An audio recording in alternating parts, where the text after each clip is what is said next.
Despite having studied finance and economics at the world's best universities, the following question remains unanswered.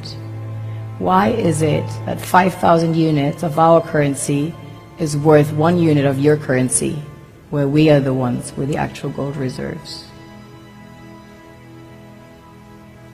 It's quite evident that the aid is in fact not coming from the West to Africa, but from Africa to the Western world. The Western world depends on Africa in every possible way, since alternative resources are scarce out here. So how does the West ensure that the free aid keeps coming? By systematically destabilizing the wealthiest African nations and their systems, and all that backed by huge PR campaigns, leaving the entire world under the impression that Africa is poor and dying and merely surviving on the mercy of the West.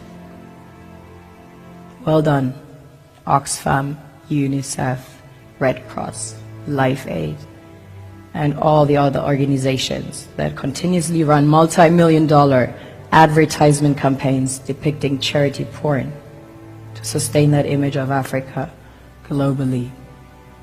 Ad campaigns paid for by innocent people under the impression to help with their donations. While one hand gives under the flashing lights of cameras, the other takes in the shadows.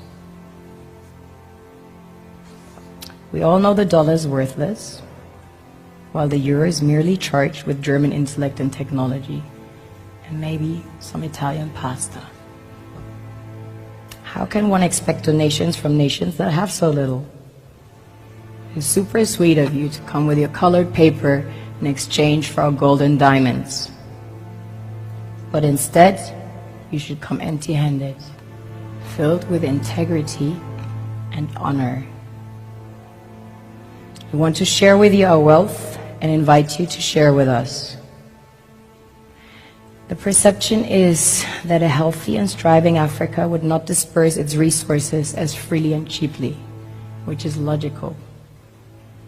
Of course, it would instead sell its resources at world market prices, which in turn would destabilize and weaken Western economies, established on the post-colonial free meal system. Last year, the IMF reports that 6 out of 10 of the world's fastest growing economies are in Africa, measured by their GDP growth. The French Treasury, for example, is receiving about $500 billion year in, year out. Foreign exchange reserves from African countries based on colonial debt they forced them to pay. This is what happens in the human world, the world we have created.